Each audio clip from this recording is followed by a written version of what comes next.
Une pauvre fillette couverte de boue apparaît à la porte d'un restaurant chic avec son petit frère et demande au jeune milliardaire: « Monsieur, pourquoi sommes-nous nés pour avoir faim ?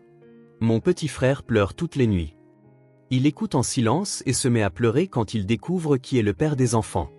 Avant de commencer l'histoire, n'oubliez pas de laisser un like et de vous abonner à la chaîne pour voir plus d'histoires comme celle-ci. La montre au poignet d'Ethan Walker indiquait précisément midi et quart lorsqu'il arriva chez DR, le restaurant le plus exclusif de la ville.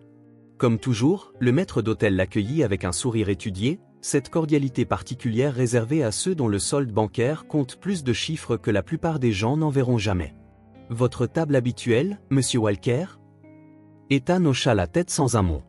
Il n'avait pas besoin de parler. Autour de lui, chacun connaissait déjà son rôle dans la performance quotidienne qu'était sa vie. Le milliardaire de 28 ans, propriétaire de l'une des plus grandes entreprises technologiques du pays, qui déjeunait seul tous les jeudis. Il suivit le maître d'hôtel jusqu'à la table près de la fenêtre donnant sur la rue. C'était l'automne, et les feuilles orangées formaient un tapis naturel sur le trottoir. Ethan aimait cette vue, c'était ce qu'il avait de plus proche de la nature dans ses journées surchargées de réunions et de décisions d'entreprise. « Comme d'habitude, monsieur ?» demanda le serveur, tenant déjà une bouteille d'eau importée. « Oui. » Un seul mot. C'était tout ce que les gens entendaient généralement de lui. Non par arrogance, mais parce qu'Ethan avait appris très tôt que moins on en dit, moins les gens attendent de vous. Et les attentes étaient quelque chose qu'il évitait à tout prix. En attendant son repas, il ouvrit sa tablette pour examiner quelques documents. Chiffres, graphiques, projections. Tout son univers était là, organisé en feuilles de calcul et rapports. Son monde à lui, celui qui avait un sens, prévisible et contrôlable. Puis, une agitation à l'extérieur attira son attention. 2 enfants. L'aîné devait avoir environ 5 ans, le plus jeune peut-être 3. Il se tenait devant le restaurant, regardant à l'intérieur avec cette curiosité que seuls les enfants peuvent afficher si ouvertement. Leurs vêtements étaient usés, et ils étaient couverts de boue de la tête aux pieds. La fille, l'aînée, tenait fermement la main du petit garçon, comme si elle craignait de le perdre si elle le lâchait. Ethan remarqua comment les autres clients faisaient semblant de ne pas les voir, comment le personnel échangeait des regards gênés, envisageant probablement d'appeler la sécurité. Il vit le directeur se diriger vers la porte, très probablement pour les chasser. « Laissez-les entrer. » Sa propre voix le surprit. Il n'avait pas l'habitude de s'impliquer dans quoi que ce soit qui s'écartait de sa routine soigneusement planifiée. « Pardon, monsieur ?» Le directeur semblait confus. « Ces enfants, dehors. Laissez-les entrer. » Un moment d'hésitation, un regard dubitatif, mais personne ne remettait en question Ethan Walker. Pas quand il était responsable de plus de la moitié des généreux pourboires qui circulaient ici. Le directeur ouvrit la porte, d'un geste réticent, invita les enfants à entrer. Pendant un instant, ils parurent effrayés, comme s'ils s'attendaient à être jetés dehors d'une seconde à l'autre. Ce fut la fille qui prit l'initiative, tirant doucement son petit frère par la main. Un silence tomba sur le restaurant. Les couverts restèrent suspendus en l'air, les conversations s'interrompirent. Tous les regards suivirent ces 2 petites silhouettes, complètement déplacées dans le cadre raffiné de DR. La fillette regarda autour d'elle, ses grands yeux sombres absorbant chaque détail. Les lustres, les nappes d'un blanc impeccable, les arrangements de fleurs fraîches. Puis, comme si elle savait exactement où aller, elle marcha droit vers la table d'Ethan. Elle s'arrêta à quelques pas, le respect évident dans sa posture. Le garçon se cachait partiellement derrière elle, seul un œil curieux visible tandis qu'il jetait un coup d'œil à l'étranger devant lui. Ethan sentit quelque chose d'étrange se produire en lui. Un malaise. Non pas parce qu'ils étaient sales ou mal habillés, mais quelque chose de plus profond qu'il ne pouvait nommer. « Bonjour », dit-il, sa voix plus douce que d'habitude. La fillette le fixa quelques secondes, comme pour décider s'il était digne de confiance. Puis, avec une clarté surprenante pour quelqu'un de si jeune, elle demanda: « Monsieur, pourquoi sommes-nous nés pour avoir faim ?» Sa question frappa Ethan comme un coup de poing à l'estomac. Ce n'était pas seulement ce qu'elle disait, mais comment elle le disait. Sans apitoiement, sans drame. Simplement une curiosité sincère sur l'injustice fondamentale qu'elle saisissait déjà à l'âge de 5 ans. Tout le restaurant semblait retenir son souffle. Ethan sentit le poids de leurs regards, les jugements silencieux, l'anticipation de ce qui pourrait suivre. Mais tout cela s'évanouit lorsque ses yeux rencontrèrent à nouveau ceux de la fillette. « Vous avez faim ?» fut tout ce qu'il réussit à dire. Elle hocha la tête, puis regarda son frère. « Ben a plus faim que moi. Il n'a rien mangé depuis hier matin. Le garçon, Ben, se cachait toujours partiellement, mais ses yeux trahissaient l'espoir qui s'alluma à la mention de nourriture. « Asseyez-vous, s'il vous plaît. » Ethan indiqua les chaises vides à sa table. Comme ils hésitaient, il ajouta « C'est bon, promis. » La fille aida son frère à grimper sur la chaise, trop haute pour lui, l'installant soigneusement avant de s'asseoir elle-même. Ses pieds pendaient loin du sol, mais sa posture était digne, presque adulte. « Comment tu t'appelles » demanda Ethan.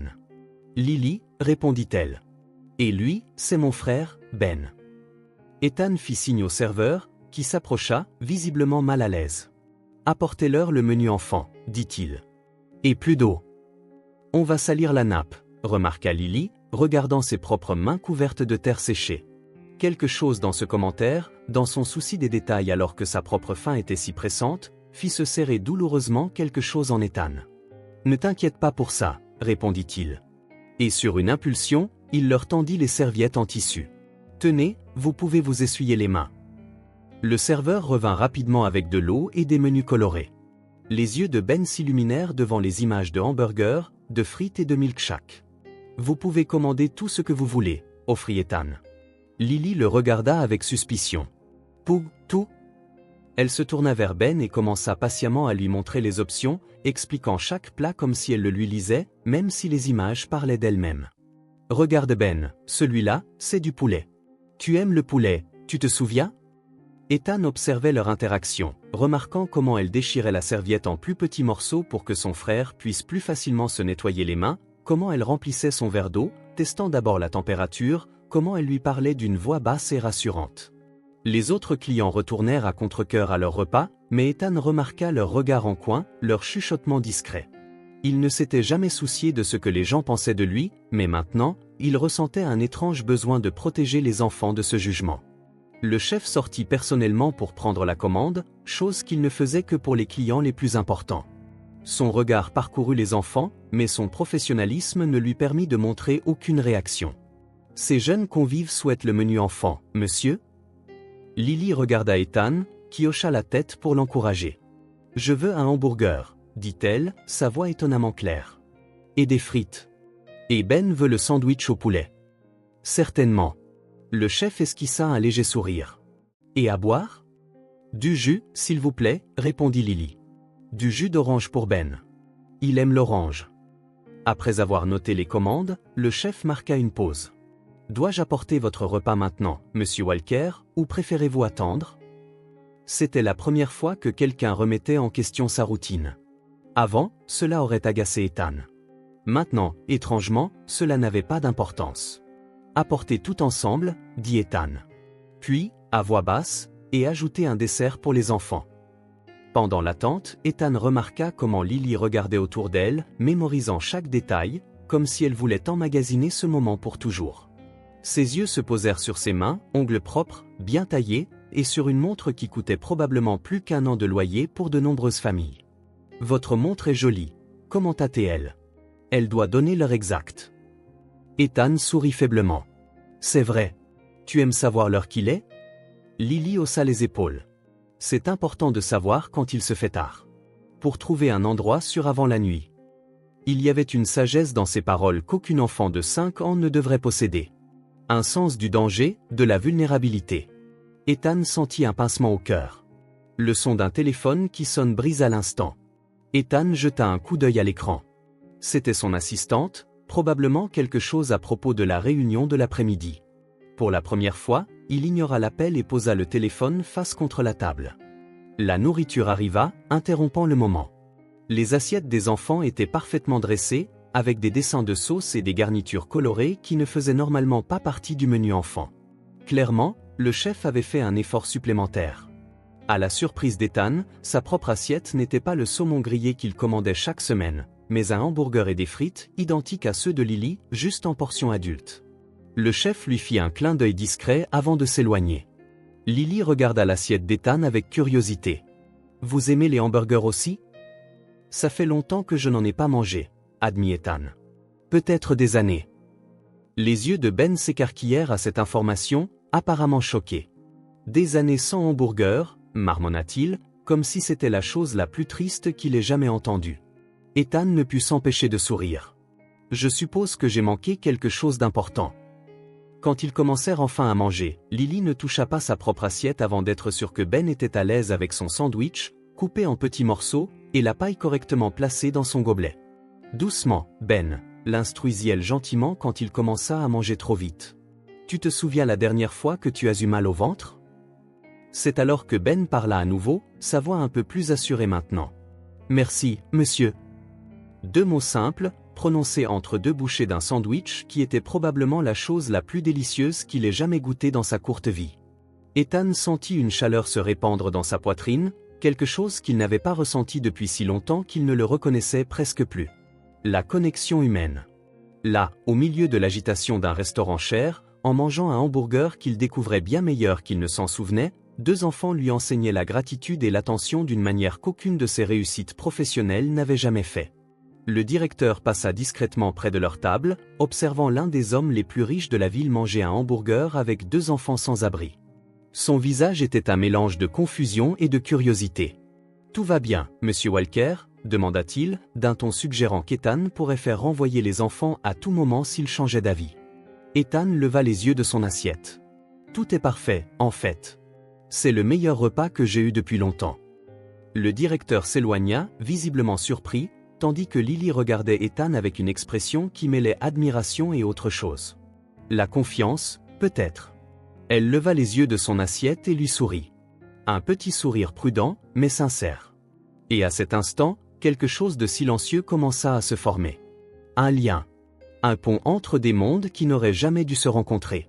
Sa question résonnait toujours dans son esprit. Pourquoi sommes-nous nés pour avoir faim? Ethan n'avait pas de réponse. Mais pour la première fois depuis longtemps, il voulait en trouver une. L'ascenseur montait silencieusement vers le Penthouse. Ethan fixait son propre reflet déformé dans les portes métalliques. La question de la fillette résonnait encore dans son esprit. Pourquoi sommes-nous nés pour avoir faim? Les portes s'ouvrirent directement sur son appartement, 60 étages au-dessus de la ville. L'endroit était à son image, impeccable, sophistiqué et entièrement dépourvu de tout ce qu'on pourrait appeler un foyer. Ethan jeta ses clés sur la table en verre et desserra sa cravate. La ville s'étendait en contrebas, une mer de lumière qui ne dormait jamais. Tant de vie, tant d'histoire. Et quelque part là-dessous, 2 enfants cherchaient probablement un endroit sûr pour passer la nuit. Il se versa un whisky mais ne le but pas. Le liquide ambré tourbillonnait dans le verre tandis que ses pensées vagabondaient. Lily et Ben. 2 enfants qui étaient entrés dans son monde ordonné et l'avaient bouleversé en moins d'1 heure. Ce n'était pas seulement leur pauvreté ou leur faim. C'était quelque chose de plus profond qu'ils avaient réveillé en Ethan. C'était l'attention. La façon dont Lily prenait soin de son frère, comment elle coupait sa nourriture avant de toucher la sienne, comment elle vérifiait s'il buvait lentement. De petits gestes, mais si pleins d'amour que c'en était presque douloureux à regarder. Ethan se dirigea vers la baie vitrée panoramique. La pluie commençait à tomber, de petites gouttes marquant le vert de motifs aléatoires. Était-il à l'abri? Il aurait dû offrir plus d'aide. Peut-être de l'argent, ou des vêtements, ou... Un éclair illumina le ciel, et avec lui vint un souvenir. Soudain, vif. Un autre orage, un autre enfant. Ryan. Le meilleur ami qu'il ait jamais eu. Le seul, en fait. Ethan ferma les yeux, et le souvenir prit forme, si net qu'il pouvait presque sentir la terre mouillée. Ils avaient 10 ans. La pluie les avait surpris alors qu'ils rentraient de l'école. Ils avaient couru s'abriter sous un immense arbre dans le parc, trempés et riant, planifiant comment serait leur vie quand ils seraient grands. On habitera dans la même rue, avait dit Ryan, les yeux pétillants de cette certitude que seuls les enfants possèdent. Et nos enfants seront aussi meilleurs amis. Promis, avait répondu Ethan, accrochant son petit doigt pour sceller le pacte. Si simple. Une promesse d'enfance faite sous la pluie. Et pendant des années, il avait vraiment cru que c'était possible. Jusqu'au jour où son père annonça qu'il déménageait. Pas dans un autre quartier, ni même dans une autre ville. Dans un autre pays. Dans 3 jours. Les affaires, fiston. De grandes opportunités. Il n'y eut aucune chance de dire au revoir. Son père était comme ça. Décision rapide, conséquences ignorées, sentiments rejetés comme non pertinents. Le lendemain de cette conversation, Ethan fut envoyé chez ses grands-parents pendant que ses parents s'occupaient du déménagement. Quand il revint, ce fut seulement pour récupérer ses valises déjà prêtes et se diriger vers l'aéroport. Aucune chance de dire au revoir. Aucune chance d'expliquer. Aucun moyen de rester en contact, à une époque où les enfants n'avaient ni téléphone portable ni email. Ryan avait probablement pensé qu'il avait juste disparu. Qu'il avait abandonné leur amitié. Qu'il avait rompu la promesse. Ethan se dirigea vers le bar et laissa le whisky intact sur le comptoir. Il ouvrit le tiroir du bas et en sortit une petite boîte, du genre qui contient habituellement des boutons de manchette ou une montre. À l'intérieur se trouvait un petit soldat de plomb peint à la main. Un cadeau de Ryan pour le dernier anniversaire qu'ils avaient passé ensemble. Pour que tu te souviennes toujours d'être courageux, avait dit Ryan, fier d'avoir économisé pendant des mois pour l'acheter. Le soldat était un peu ébréché maintenant, la peinture bleue de l'uniforme passée par le temps, mais Ethan n'avait jamais eu le cœur de s'en débarrasser. C'était la seule chose qu'il avait gardée de son enfance. Maintenant, en regardant le jouet, Ethan ressentit quelque chose qu'il n'avait pas ressenti depuis des années. Un pincement de regret si aigu qu'il faillit l'étouffer. Lily prenait soin de Ben comme il aurait dû prendre soin de son amitié avec Ryan. Avec dévouement, avec présence, avec des promesses tenues. Et maintenant, 2 décennies plus tard, la vue de 2 enfants affamés dans un restaurant de luxe avait tout ramené à la surface. Ethan posa le soldat sur la table du salon. Pour la première fois, il ne le remit pas dans la boîte. Il le laissa dehors, comme un rappel. Un symbole. Il prit son téléphone. Normalement, à cette heure de la nuit, il examinerait ses emails, ajusterait ses rendez-vous, planifierait la prochaine journée de travail. Au lieu de cela, il ouvrit son navigateur et tapa le nom de la ville où il avait grandi. Puis, hésitant seulement une seconde, il ajouta « Ryan Thompson ». Son doigt plana au-dessus de l'écran. Un clic, et il pourrait trouver des réponses. Apprendre ce qui était arrivé à son ami. Voir si Ryan se souvenait encore de lui. S'il lui en voulait toujours. Ethan ne cliqua pas. Pas encore. Mais pour la première fois depuis de nombreuses années, il sentit quelque chose de différent s'agiter en lui. Ce n'était pas seulement de la culpabilité ou de la nostalgie. C'était de l'espoir. Quelque chose s'était réveillé. Ethan ne se reconnaissait plus. 3 jours s'étaient écoulés depuis cette rencontre au restaurant, et il ne pouvait pas chasser les enfants de son esprit. Pendant des réunions importantes, alors que son directeur financier présentait les chiffres trimestriels, il se surprenait à se demander « Avait-il faim ? Avait-il trouvé un endroit sûr où dormir la nuit précédente ?» C'était vendredi, et pour la première fois depuis toujours, Ethan termina sa journée de travail plus tôt. Son assistante, Jennifer, faillit laisser tomber sa tablette quand il annonça qu'il partait à 15 heures. « Tout va bien, monsieur Walker ?» demanda-t-elle, sincèrement inquiète. « Oui, j'ai juste un rendez-vous. » Il n'offrit aucune autre explication, et Jennifer savait qu'il ne fallait pas insister. En 5 ans de travail pour Ethan Walker, elle avait appris que sa vie personnelle était hors limite.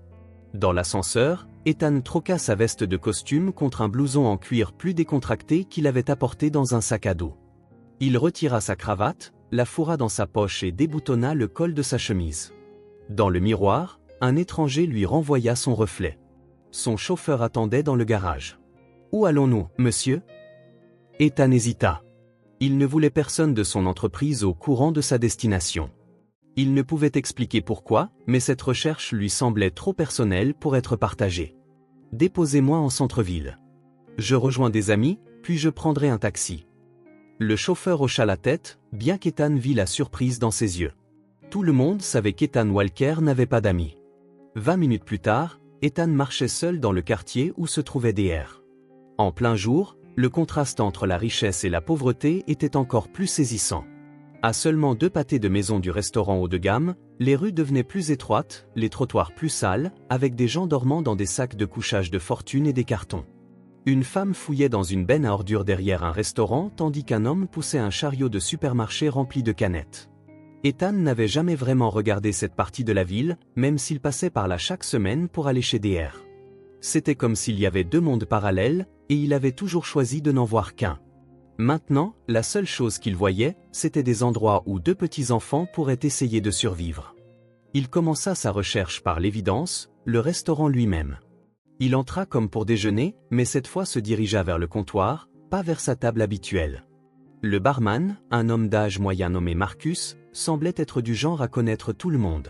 « Qu'est-ce que je vous sers ?» demanda-t-il en polissant un verre. « Rien, merci » répondit Ethan.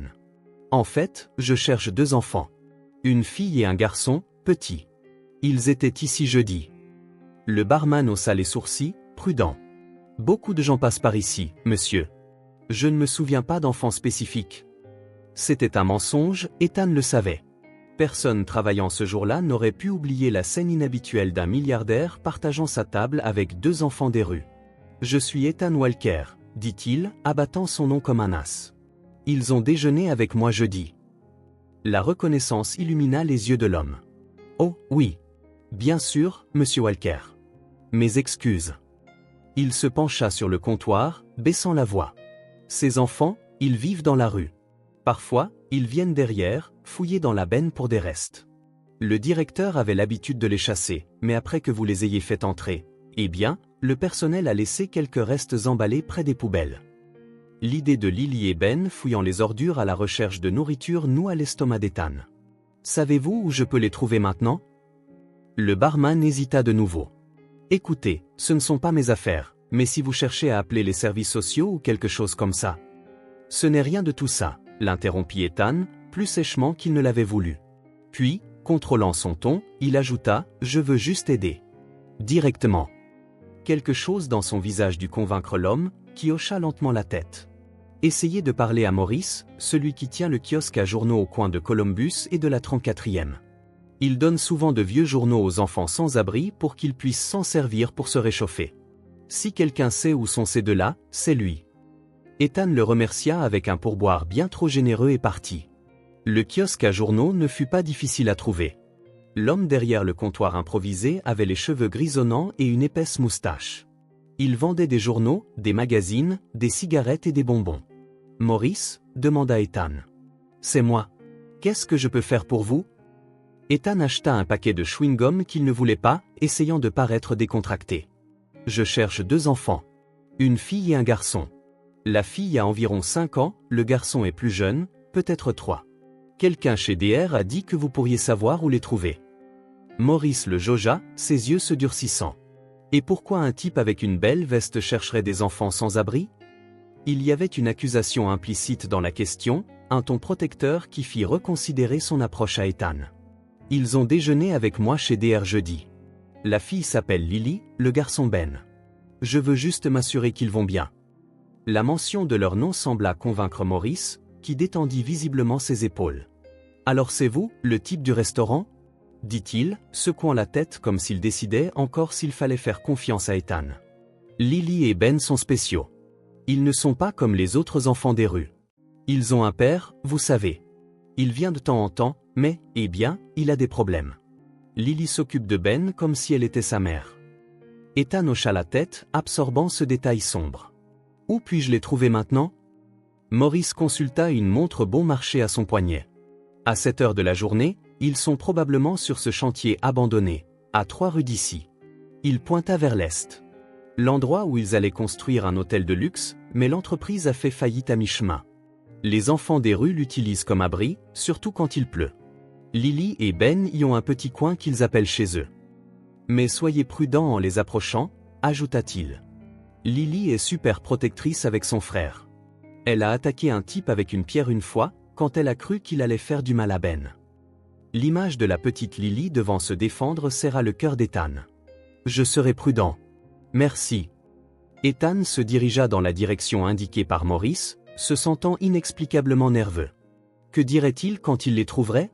Pourquoi était-il même là? Le chantier abandonné ne fut pas difficile à identifier. Un squelette de béton de plusieurs étages, entouré de contreplaqués couverts de graffitis et d'une clôture métallique partiellement effondrée.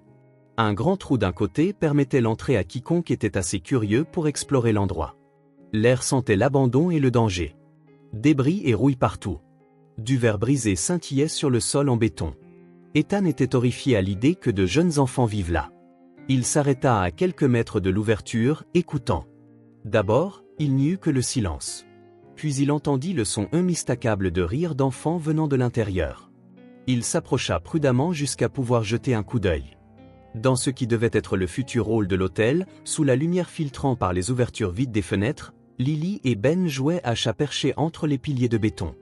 Ils étaient plus sales que la dernière fois qu'il les avait vus, leurs vêtements encore plus usés, mais dans leur jeu, dans leur rire, il n'y avait aucune trace de la dureté à laquelle ils faisaient face. Dans leur imagination, cet endroit triste et abandonné était transformé en leur propre terrain de jeu privé. Dans un coin, Ethan remarqua ce qui ressemblait à leur « maison ». Un tas de cartons et de journaux disposés comme un lit de fortune, quelques fines couvertures sales, un petit sac à dos en lambeaux qui contenait probablement tout ce qu'il possédait au monde. Ethan n'entra pas. Au lieu de cela, il trouva un meilleur endroit derrière l'un des piliers endommagés, d'où il pouvait les observer sans être vu. Lily courait lentement, exprès, laissant à Ben une chance de l'attraper. Quand il réussit enfin à la toucher, elle feignit la surprise et s'effondra au sol, provoquant des éclats de rire chez le garçon. Bien qu'ils aient clairement faim, Ethan pouvait voir comment leurs vêtements flottaient davantage sur leur petit corps, ils jouaient avec cette résilience que seuls les enfants possèdent. Quelque chose dans cette scène fit mal à la poitrine d'Ethan. Ces enfants n'avaient rien, absolument rien, et pourtant ils trouvaient des moyens d'être heureux ensemble, de prendre soin l'un de l'autre, de transformer du béton froid et dangereux en un lieu de rire et d'amour. « Touché !» cria Ben en touchant à nouveau sa sœur. « Wow, tu deviens vraiment rapide !» répondit Lily, excitée. « Bientôt, tu pourras attraper papa quand il reviendra. » Ethan n'avait aucune idée du temps qu'il resta là, à simplement regarder. 15 minutes? Une demi-heure? Le temps semblait différent ici, comme si les règles du monde extérieur ne s'appliquaient pas. Ce fut son propre mouvement involontaire, un faux pas qui fit rouler une petite pierre, qui le trahit finalement. Lily se tourna vers le bruit, se plaçant immédiatement entre son frère et le danger potentiel. « Qui est là ?» appela-t-elle, sa petite voix ferme. Elle tenait un morceau de métal, prête à défendre son frère si nécessaire. Ethan hésita un instant, puis décida qu'il n'y avait aucune raison de se cacher. « C'est moi. Ethan. Du restaurant. » Il émergea de derrière le pilier, les mains dans les poches, essayant de paraître aussi peu menaçant que possible. Le visage de Lily s'illumina de reconnaissance, bien que la prudence persistât dans ses yeux. Elle abaissa lentement le morceau de métal. « L'homme hamburger !» s'exclama Ben, sautant d'excitation, toute méfiance absente dans sa réaction purement enfantine. Ethan ne put s'empêcher de sourire. « Oui, je suis l'homme hamburger. »« Qu'est-ce que vous faites ici ?» demanda Lily, la curiosité l'emportant sur sa méfiance. C'était une question juste. Que faisait-il là ? Même Ethan lui-même ne pouvait pas l'expliquer complètement. « Je passais par là et j'ai entendu des rires. J'ai reconnu vos voix. » C'était un mensonge, évidemment, mais cela semblait mieux que d'admettre. J'ai cherché dans le quartier jusqu'à ce que je vous trouve. Cela pourrait les effrayer. Vous habitez près d'ici ? demanda Lily, le scepticisme évident dans sa voix. Non, mais j'ai des affaires dans le coin, répondit Ethan, ce qui n'était pas entièrement un mensonge. DR comptait techniquement comme des affaires, et il était client. Ben s'approcha de lui, sans la prudence de Lily. Vous avez apporté d'autres hamburgers ? demanda-t-il, plein d'espoir. Ethan sentit une pointe de culpabilité. Il aurait dû y penser. Il aurait dû apporter de la nourriture. Pas aujourd'hui, répondit-il, sincèrement déçu de lui-même. Mais je peux en apporter la prochaine fois, si vous voulez. La prochaine fois ? répéta Lily, croisant les bras. Si vous me laissez faire, ajouta rapidement Ethan. Je pourrais passer de temps en temps. Apporter des collations. Ben regarda sa sœur avec des yeux suppliants, et Ethan réalisa que son approbation était le facteur décisif. Elle était la gardienne, la protectrice, bien qu'elle n'ait que 5 ans. Lily l'étudia un moment, comme si elle pouvait lire ses intentions juste en le regardant. Ses yeux portaient une lassitude qu'aucun enfant ne devrait avoir. « Pourquoi ?» demanda-t-elle finalement. « Pourquoi voulez-vous nous rendre visite ?» C'était une question simple, mais Ethan n'avait pas de réponse simple. Comment expliquer quelque chose qu'il ne comprenait pas entièrement lui-même ? Parce que, commença-t-il, puis hésita. La vérité, décida-t-il, était la meilleure. Parce que je vous aime bien tous les deux. Parce que ça m'a fait du bien de manger avec vous. Lily continua de le regarder, comme si elle attendait plus. Puis, à la surprise d'Ethan, elle hocha la tête. D'accord. Vous pouvez venir. On est là la plupart du temps. La plupart du temps ? Ethan ne put cacher sa surprise. Et l'école ? Le visage de Lily se durcit. On y allait avant. Mais ensuite, le directeur a dit qu'on ne pouvait plus. Parce qu'on n'avait pas d'adresse fixe. Et on n'avait pas d'uniforme propre non plus. La réalité de la situation frappa durement Ethan. Ces enfants ne traversaient pas seulement une mauvaise passe. Ils étaient complètement sans protection, manquant des produits de première nécessité les plus élémentaires. « Je vois », dit Ethan, essayant de dissimuler son choc. Alors, je peux revenir demain? Bien sûr, répondit Lily. Mais seulement si vous apportez des hamburgers, ajouta-t-elle avec un petit sourire qui transforma complètement son visage, révélant l'enfant de 5 ans qu'elle avait rarement l'occasion d'être. Et ainsi commença l'amitié la plus improbable. Le samedi, Ethan revint avec un sac de hamburgers et de frites, plus des milkshakes au chocolat. Aux yeux des enfants, c'était comme s'il avait apporté de l'or pur. Le dimanche, il apporta non seulement de la nourriture, mais aussi de nouvelles couvertures, des vêtements propres, une lampe de poche, un kit d'hygiène de base avec du savon et des brosses à dents, et des cadeaux aussi, un set de dessins pour Lily, qui avait mentionné aimer dessiner, et un camion de pompiers jouet pour Ben, qui avait été fasciné par un camion de pompiers passant la veille. Le lundi, Ethan réorganisa son emploi du temps pour pouvoir finir à 15 heures, à temps pour retrouver les enfants dans leur coin du chantier abandonné. Il apporta plus de fournitures et un repas chaud dans des récipients isothermes. Au fil des jours, leur petit espace s'améliora. Le carton humide fut remplacé par des tapis imperméables, les fines couvertures par des sacs de couchage de qualité. Ethan installa une boîte de rangement solide à serrure où Lily pouvait stocker leurs affaires en toute sécurité, protégées de la pluie ou d'un vol potentiel par d'autres sans-abri. Il leur offrit un hôtel, un appartement, n'importe quel endroit meilleur, mais Lily refusa fermement. On doit rester ici. Papa sait où nous trouver quand il reviendra. Cet espoir, que leur père puisse revenir à tout moment, était quelque chose auquel Lily s'accrochait avec une détermination féroce, et Ethan ne put se résoudre à le remettre en question. Au lieu de cela, il fit de son mieux pour rendre leur petit coin aussi sûr et confortable que possible. Chaque visite apportait une nouvelle découverte. Lily adorait les histoires, surtout les contes de fées avec des fins heureuses. Ben était fasciné par les voitures et les camions de toutes sortes. Tous deux étaient beaucoup plus intelligents qu'Ethan ne l'avait initialement réalisé, Lily montrant un talent particulier pour les chiffres, comptant fièrement jusqu'à 100 sans une seule erreur. Les semaines passèrent, et Ethan se retrouva à réorganiser toute sa vie autour de ses visites quotidiennes. Son assistante, Jennifer, était perplexe face à ses horaires modifiés.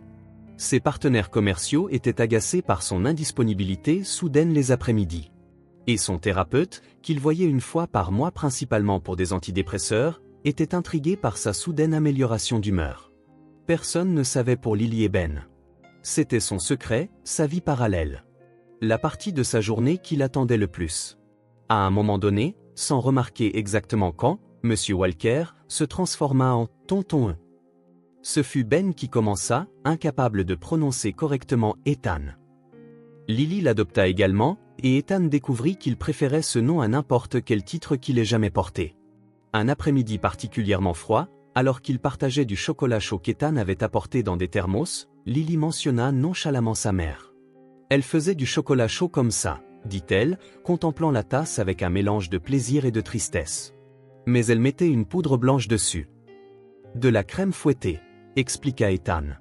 Ou peut-être des marshmallows? Oui, c'était ça, acquiesça Lily. Des marshmallows. Elle en faisait quand il faisait très froid, dans notre ancienne maison. Ben, qui avait été absorbé par son propre chocolat chaud, leva les yeux. Je me souviens de maman, demanda-t-il à sa sœur, incertain. Lily caressa doucement les cheveux de Ben. Juste un petit peu, Benny. Tu étais un bébé quand elle est allée au paradis.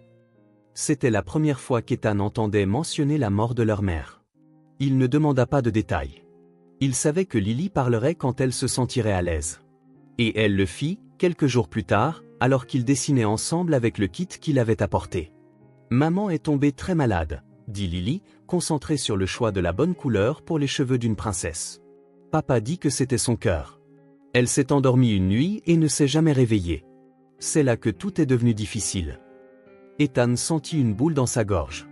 Je suis désolé, Lily. Elle haussa les épaules, comme si elle acceptait que c'était juste ainsi que la vie fonctionnait.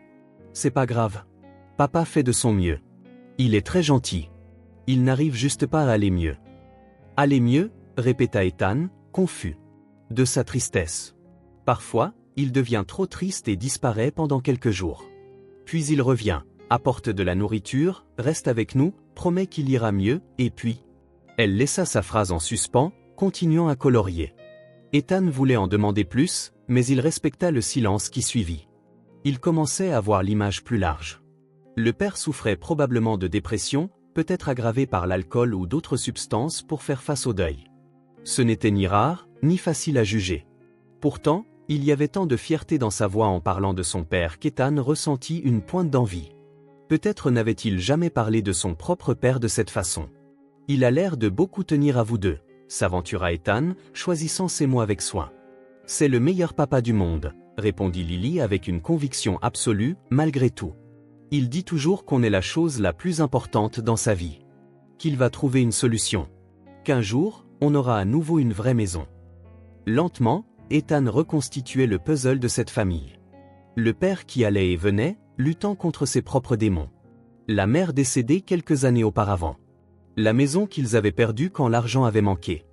La vie dans la rue depuis lors, avec Lily endossant le rôle de gardienne pour son frère.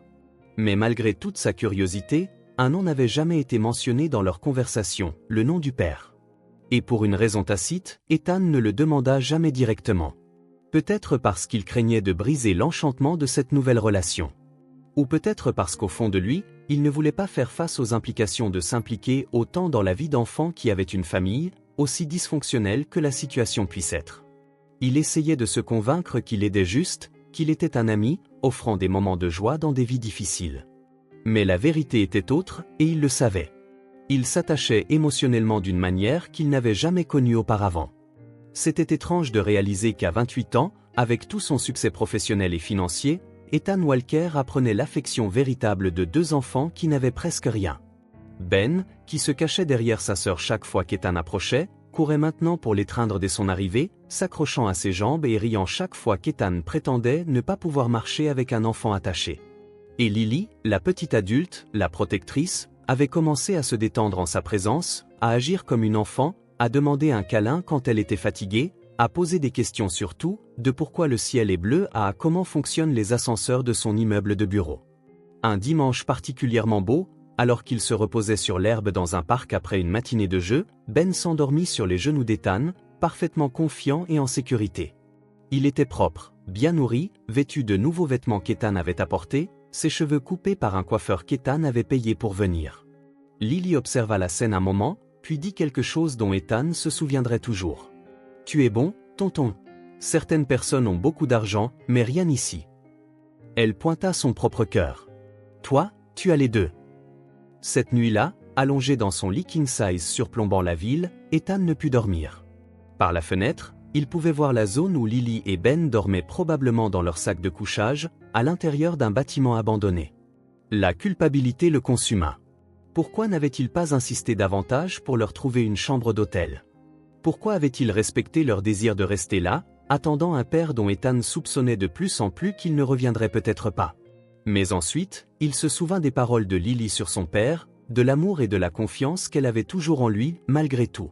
Et il comprit que respecter ce lien, aussi compliqué soit-il, importait. C'est alors qu'il réalisa ce qui se passait. Ses enfants n'étaient pas seulement des personnes qui l'aidaient.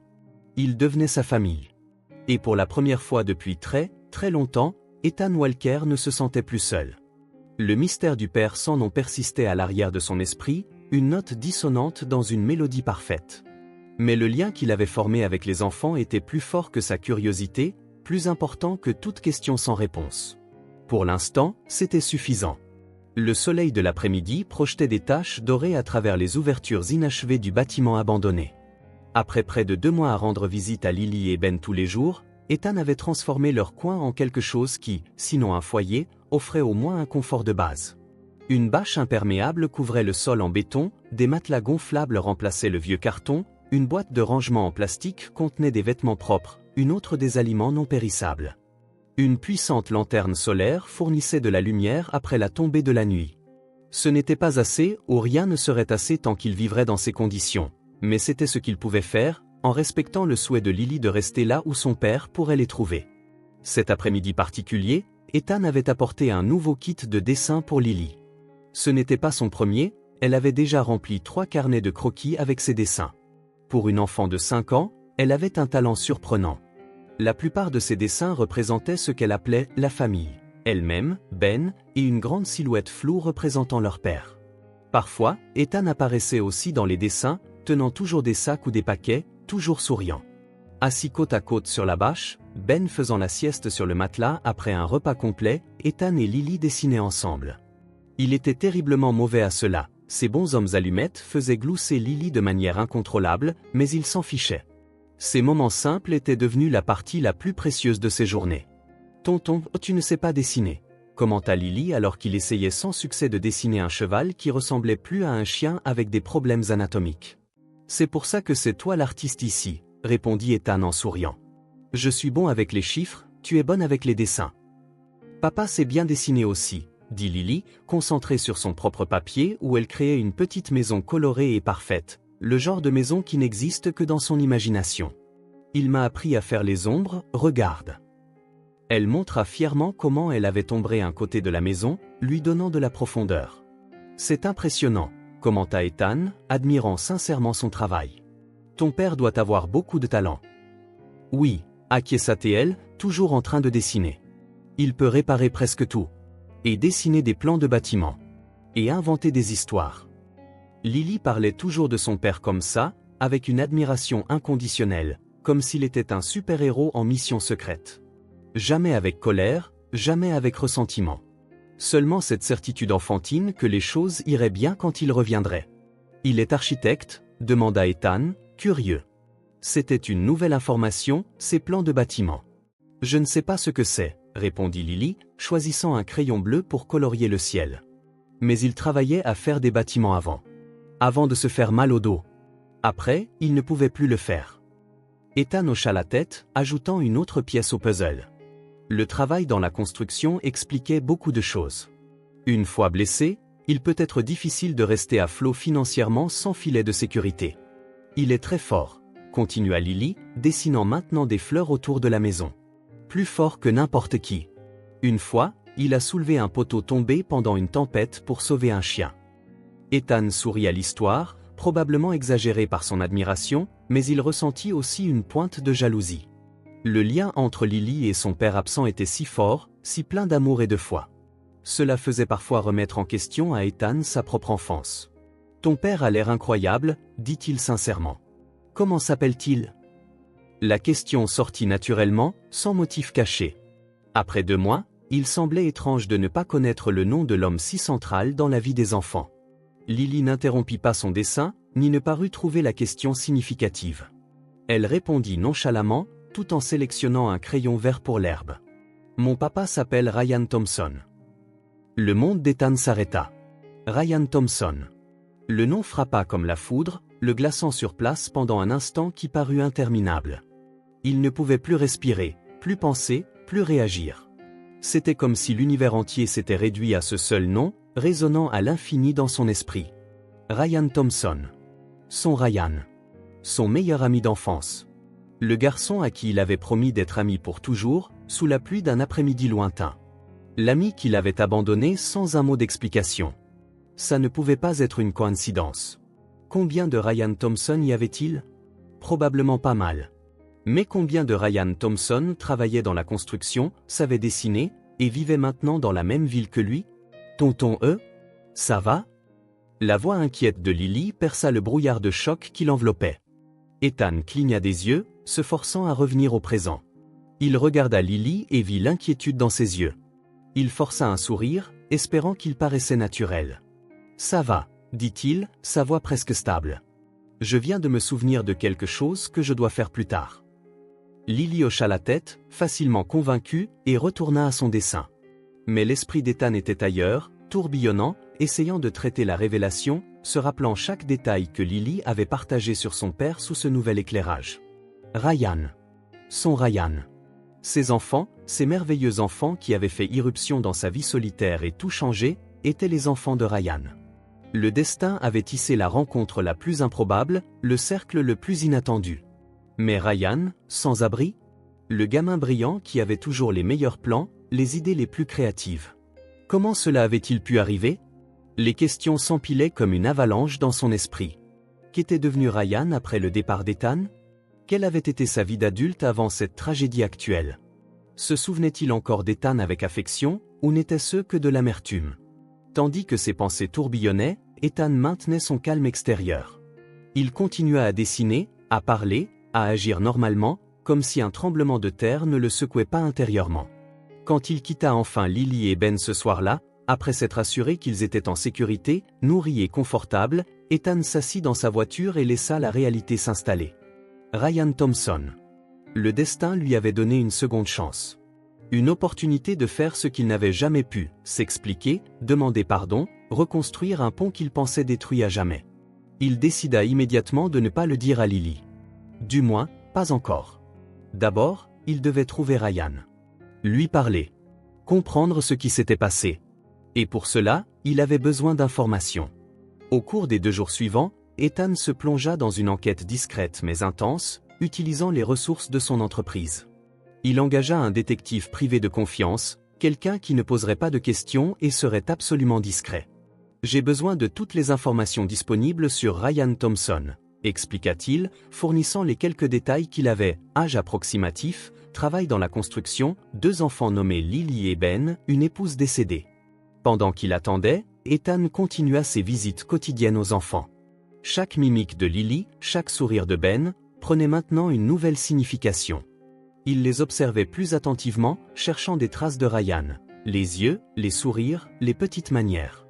48 heures plus tard, le détective envoya un rapport complet à l'email personnel d'Ethan. Assis dans son bureau à domicile, un whisky encore intact à côté de lui, il ouvrit le fichier et commença à lire. La vie de Ryan Thompson se déroula devant lui. Après le départ d'Ethan, Ryan termina le lycée avec des notes moyennes, ayant apparemment perdu l'intérêt pour les études qu'il partageait autrefois.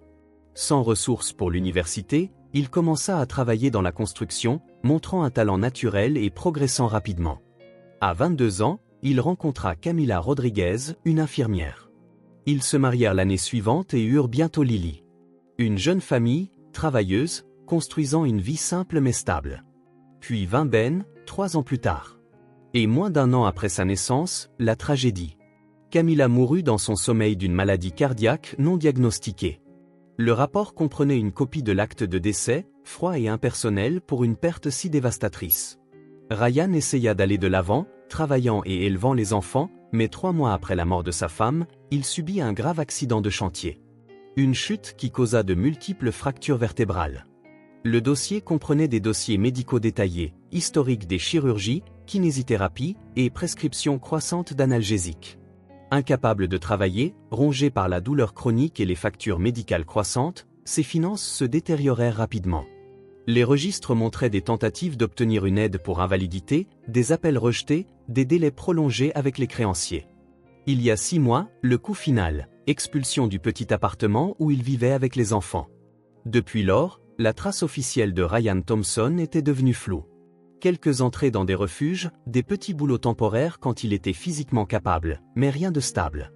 Le rapport se terminait par une localisation probable. Le sujet fréquente souvent le centre communautaire Saint-Margaret, en centre-ville, les mardis et jeudis matins, cherchant du travail temporaire et de la nourriture. Effectue actuellement de petites réparations lorsque sa condition physique le permet. 6 juin, une photo récente, prise discrètement devant le centre. Ethan reconnut à peine l'homme sur l'image. Plus mince, avec une barbe négligée, des cernes profonds sous les yeux, les cheveux plus longs et en désordre. Mais les yeux, c'étaient toujours ceux de Ryan. Déterminé, même à travers l'épuisement évident.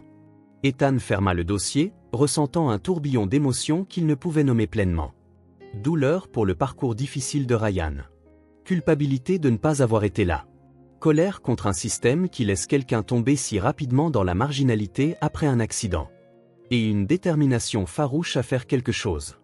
Pas par pitié, Ryan Thompson n'avait pas besoin de pitié. Mais à cause d'une connexion qui, réalisait-il maintenant, n'était jamais vraiment morte. À cause d'une promesse faite sous la pluie 20 ans plus tôt. À cause d'un sentiment de dette qu'il avait porté sans le savoir. Demain, décida-t-il. Demain, c'était jeudi.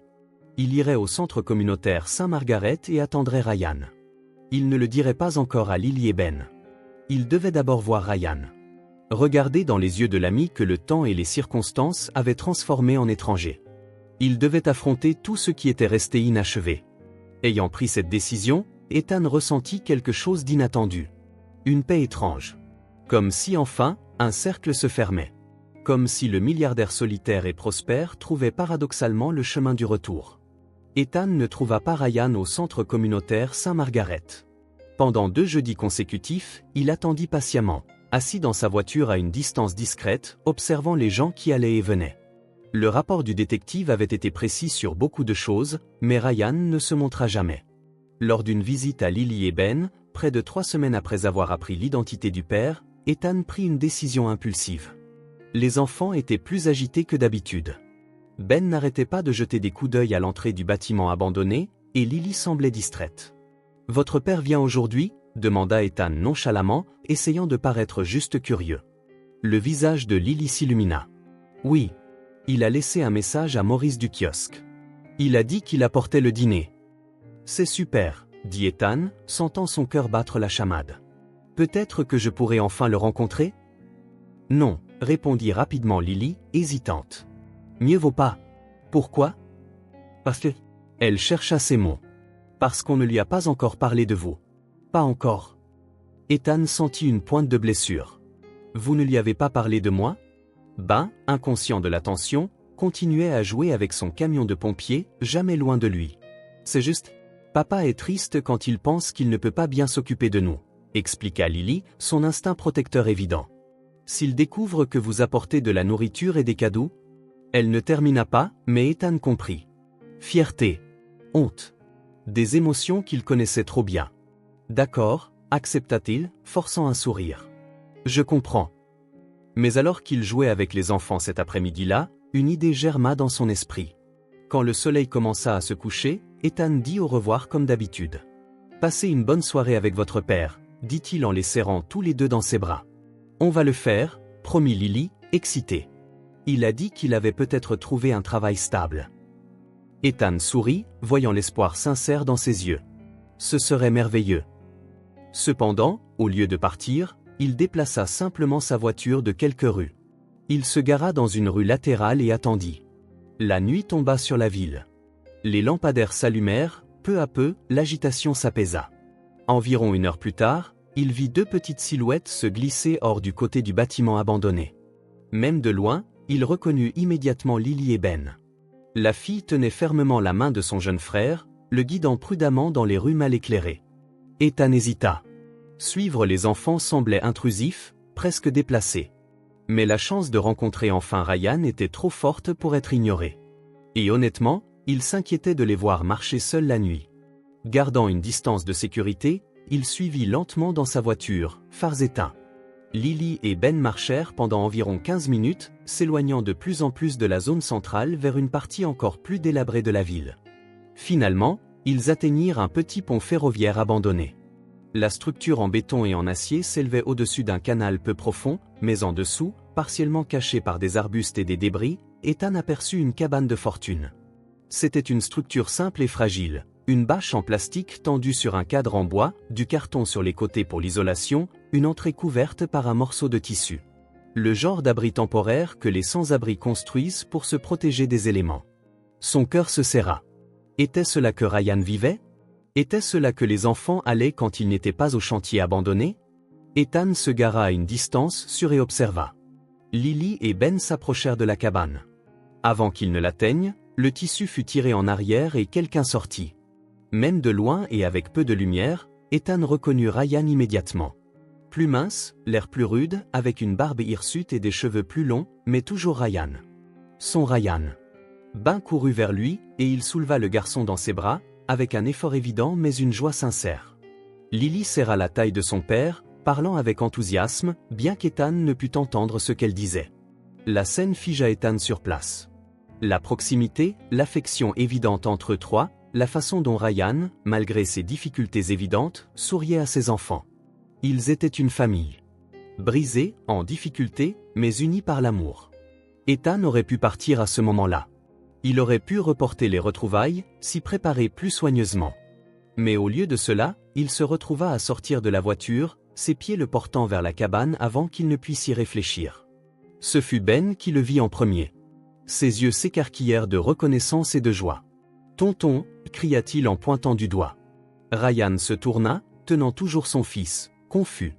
Lily se figea, regardant d'Ethan à son père, l'anxiété évidente sur son visage. Ethan s'arrêta à quelques mètres, les mains dans les poches, essayant d'avoir l'air aussi inoffensif que possible. « Salut Ryan » dit-il, la voix plus calme qu'il ne se sentait. Un silence absolu suivit. Ryan le fixa, la confusion initiale cédant rapidement la place à la reconnaissance. Son expression passa de la surprise à l'incrédulité, puis à quelque chose de plus complexe, un tourbillon d'émotions qu'Ethan ne pouvait pas entièrement décoder. Ethan ? La voix de Ryan était plus profonde que dans le souvenir d'Ethan. Plus rauque, comme si elle n'était pas souvent utilisée.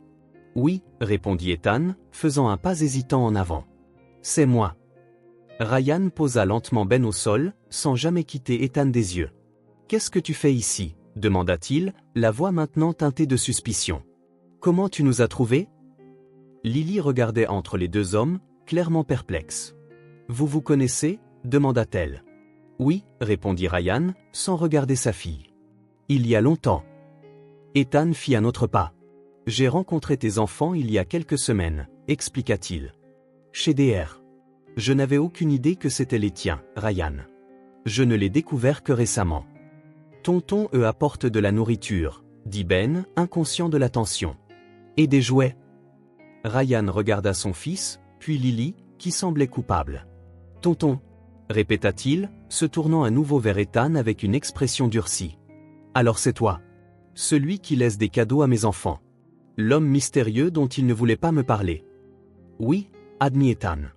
Je voulais seulement aider. Aider ? Ryan rit amèrement. Bien sûr. Le grand Ethan Walker, toujours à vouloir aider. Il y avait une amertume dans ses mots, une vieille blessure que le temps n'avait pas effacée. Les enfants, dit Ryan, adoucissant sa voix en s'adressant à eux. Rentrez un peu.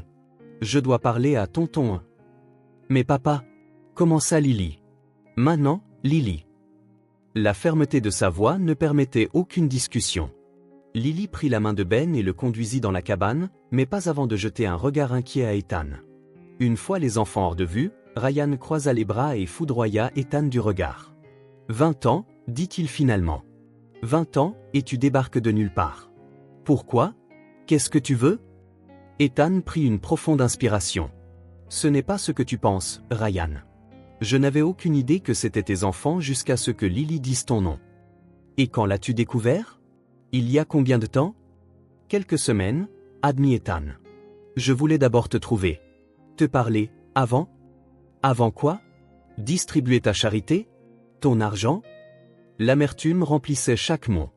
Tu es venu voir à quel point j'étais tombé bas, pendant que toi, tu continuais ta vie parfaite. Non. Ethan ressentit un besoin urgent que Ryan comprenne. Ce n'est pas comme ça. Ça ne l'a jamais été. Alors dis-moi comment c'est, Ethan. Explique comment tu as juste disparu. Sans un mot.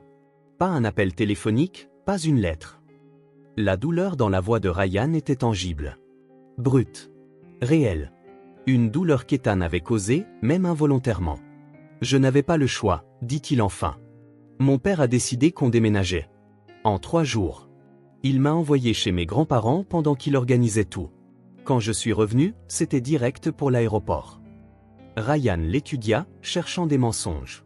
Tu n'as pas pu appeler ? Envoyer une lettre, après ? J'ai essayé. Plusieurs fois. J'ai appelé chez toi, mais ta mère disait toujours que tu n'étais pas là. J'ai écrit des lettres à ton ancienne adresse, mais je n'ai jamais eu de réponse. L'expression de Ryan vacilla légèrement. On a déménagé quelques mois après ton départ.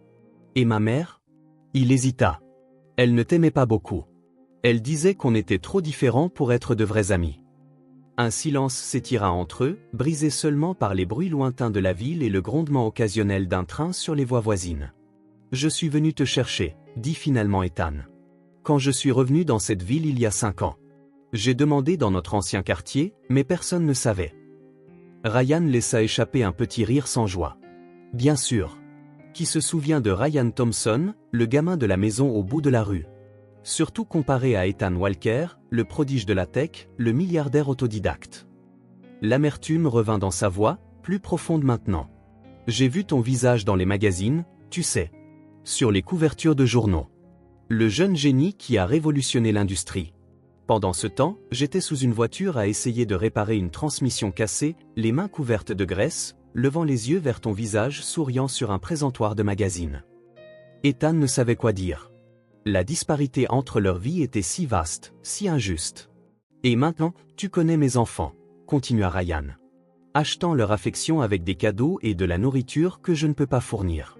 Te faisant passer pour le héros de leur histoire pendant que moi, je suis juste le père qui ne peut même pas garder un toit au-dessus de leur tête. Ce n'est pas comme ça, Ryan, insista Ethan, faisant un autre pas en avant. Lily et Ben t'aiment. Ils t'admirent. Tout ce qu'ils font, c'est parler de ta force, de comment tu fais de ton mieux. Ryan secoua la tête, mais Ethan vit quelque chose dans ses yeux. Une vulnérabilité qui, un instant, brisa sa façade de colère. Qu'est-ce que tu veux, Ethan? Vraiment? Une question simple et pourtant presque impossible à répondre. Que voulait Ethan? La rédemption? Le pardon? L'amitié? La famille? Je veux aider, dit-il simplement. Pas par pitié. Pas par charité. Parce que je te le dois. À nous. Ryan le regarda longuement, son expression illisible. Finalement, il secoua la tête. J'ai besoin de temps. C'est beaucoup à encaisser, là, maintenant. Je comprends, dit Ethan, sortant une carte de sa poche. Mon numéro. Appelle-moi quand tu seras prêt à parler. Ryan prit la carte à contre-cœur. Tes enfants sont incroyables, Ryan, ajouta Ethan. Tu as fait un excellent travail, malgré tout. Une lueur de fierté traversa le visage fatigué de Ryan. C'est tout ce que j'ai. Je peux leur dire au revoir? Pas ce soir, répondit Ryan. C'est déjà assez compliqué comme ça. Ethan hocha la tête, acceptant le refus. Bien sûr. Bonne nuit, Ryan. Bonne nuit, Ethan. Leurs retrouvailles se terminèrent ainsi. Sans résolution, sans étreinte, sans la clôture qu'Ethan avait imaginée. Mais aussi sans que la porte ne se ferme complètement. Un début hésitant, comme une fissure dans le mur qui s'était construit entre eux au fil des ans. 3 jours plus tard, le téléphone d'Ethan sonna. Un numéro inconnu. Allô? C'est Ryan. La voix semblait moins hostile. Plus fatiguée. On peut parler? Ils se rencontrèrent dans un petit café du centre-ville, un endroit simple mais propre. Ryan arriva ponctuel, portant ce qui était clairement ses meilleurs vêtements, une chemise usée mais propre, un jean délavé, les cheveux encore humides d'une douche. Un silence gêné plana pendant les premières minutes, brisé seulement par le serveur prenant leur commande. « Comment vont les enfants » demanda finalement Ethan. « Ils vont bien. Ils demandent après toi, » admit Ryan. « Surtout Ben. Ils t'aiment beaucoup. Je les aime beaucoup aussi. Énormément. » Ethan hésita, puis ajouta, « Il me rappelle ce que c'est que d'avoir quelqu'un qui t'attend à la fin de la journée. De se sentir important pour quelqu'un. » Ryan l'étudia un moment. « Tu n'as pas de famille? Femme? Enfant? » Non. Juste le travail. Ethan offrit un sourire triste. « J'ai fini par devenir mon père, finalement. » La mention de M. Walker sembla briser quelque chose dans la tension entre eux. Ryan hocha lentement la tête, reconnaissant le poids de cette confession. « Ton père était un con » dit-il sans détour. Ethan rit, surpris par la franchise. « Oui, il l'était. Tu te souviens de la fois où il t'a interdit de participer à l'Expo Science parce qu'il pensait que ton projet n'était pas assez bon? » Je me souviens, dit Ethan. Et tu m'as aidé à le reconstruire en secret dans ton sous-sol. On a gagné la 2e place. Ryan sourit pour la première fois. Avec un projet fait à partir d'un vieux vélo et d'un moteur de mixeur cassé. Ce souvenir partagé ouvrit une brèche dans le mur de méfiance. Peu à peu, la conversation dériva vers d'autres souvenirs. La cabane dans les arbres qu'ils avaient construite, la fois où ils s'étaient perdus dans le parc, la promesse faite sous la pluie. Ryan raconta à Ethan sa vie après son départ. Les années de lycée sans histoire, le travail dans la construction, la rencontre avec Camilla. Elle était infirmière, dit-il, ses yeux s'adoucissant à la mention de sa femme. Travaillait à l'hôpital public. On s'est rencontrés quand je me suis cassé le bras sur un chantier. Elle avait ce sourire, impossible de ne pas tomber amoureux. Ethan écouta Ryan parler de leur mariage, de la naissance de Lily, de l'achat du petit appartement, de leur joie à la naissance de Ben. Et puis la tragédie. La mort soudaine de Camilla. Son accident. La spirale descendante menant à sa situation actuelle. Je n'arrivais juste pas à remonter la pente, admit Ryan doucement. J'ai essayé, pour eux. Mais la douleur, les pilules, les factures, c'était trop. Et maintenant, demanda Ethan. Qu'est-ce que tu veux, Ryan? Pour toi? Pour eux? Ryan regarda par la fenêtre un long moment. Je veux qu'ils aient une meilleure chance. Je veux retravailler. Trouver un endroit où vivre. Je veux qu'ils soient juste des enfants. Pas à s'inquiéter de savoir s'ils mangeront demain. Il parlait sans apitoiement, énonçant simplement les faits. Le Ryan qu'Ethan connaissait avait toujours été comme ça, direct, honnête, résilient. Je peux aider, offrit Ethan. Et non, je n'offre pas la charité. J'offre une opportunité. Ryan le regarda. Méfiance, mais plus faible. Quel genre d'opportunité? Le genre que tu mérites. Le genre qui te permet de prendre soin de tes enfants avec dignité. Ils parlèrent le reste de l'après-midi. Du passé, des futurs possibles, des blessures qui commençaient tout juste à guérir. Quand ils se séparèrent enfin, la tension entre eux s'était apaisée. Le fossé n'était pas comblé, mais un pont avait commencé à se former. 20 ans, c'est long, dit Ryan alors qu'il se levait. Les choses ne seront plus jamais comme avant. Non, acquiesça Ethan. Elles seront différentes. Peut-être meilleures. Ryan tendit la main. Ethan la serra, sentant la rugosité des callosités, la force qui restait malgré tout. Le lien existait toujours. Il avait juste dormi, comme une graine en hiver, attendant une chance de refleurir. Une semaine après leur rencontre au café, Ryan et Ethan se retrouvèrent à nouveau. Cette fois, Ethan suggéra de se rencontrer au siège de son entreprise, un imposant bâtiment de verre et d'acier dans le quartier financier de la ville. Ryan hésita avant d'entrer. Le contraste entre son apparence et l'environnement ne pouvait être plus flagrant.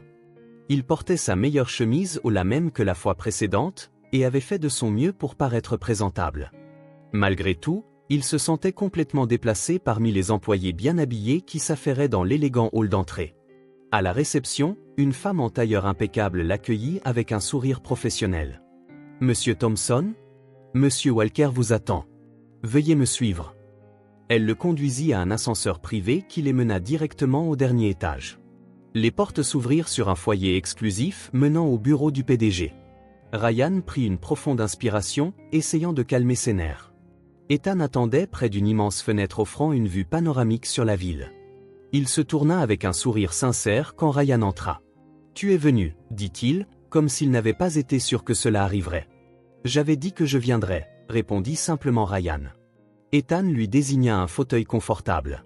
« Assieds-toi, s'il te plaît. Veux-tu quelque chose à boire? Café? Eau? De l'eau, ça ira. » Pendant qu'Ethan versait l'eau, Ryan détailla le bureau. Il était immense, mais étonnamment pas ostentatoire. Élégant, fonctionnel, avec une organisation méticuleuse qui avait toujours caractérisé Ethan, même enfant.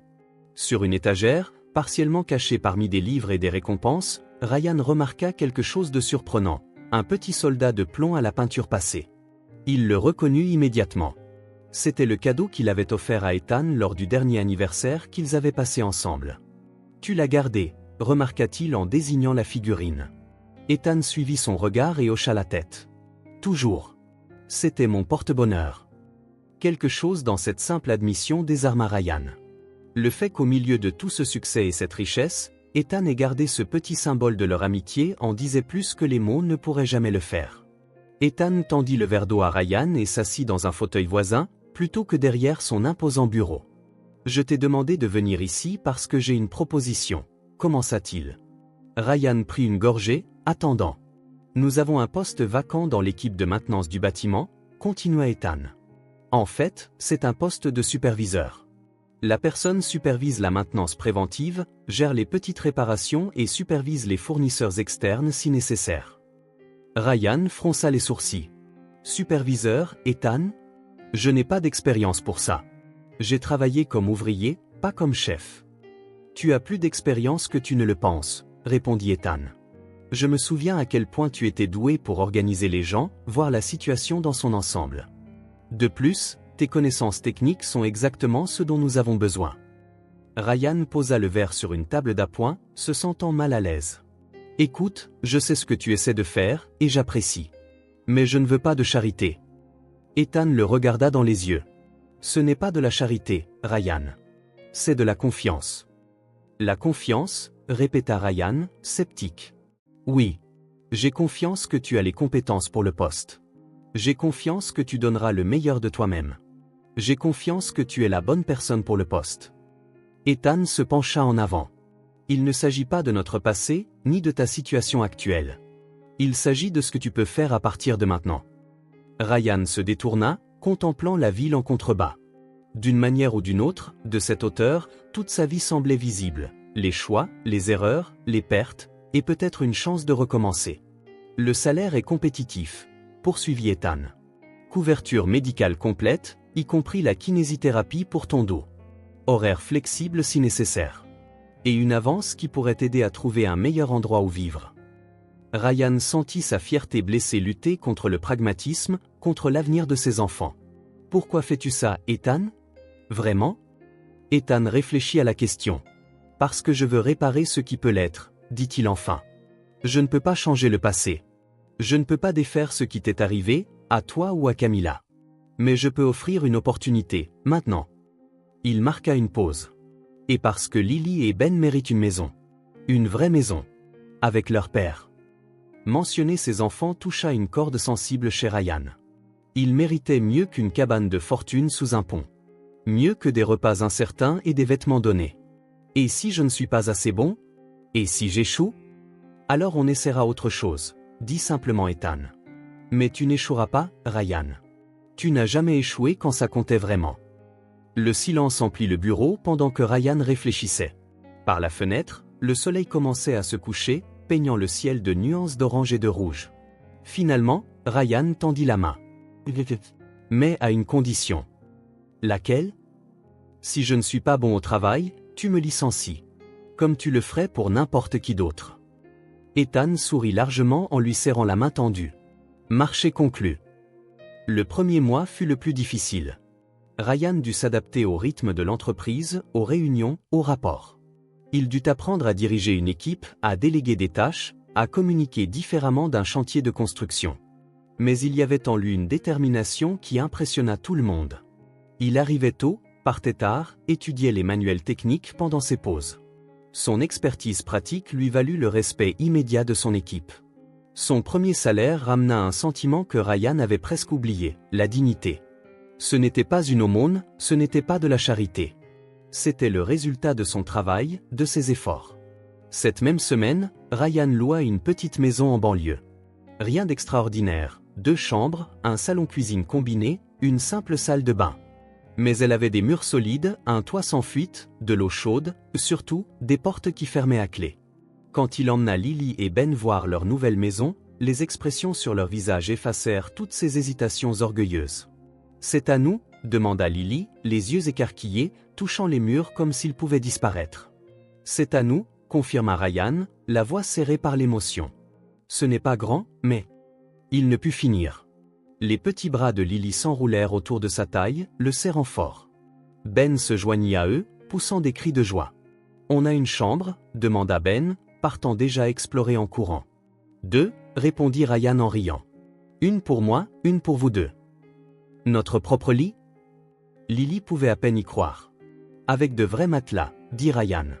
Et de nouvelles couvertures. » Cette nuit-là, après avoir couché les enfants dans leur nouveau lit, un vrai, avec des draps propres et des oreillers moelleux, Ryan s'assit dans le petit salon.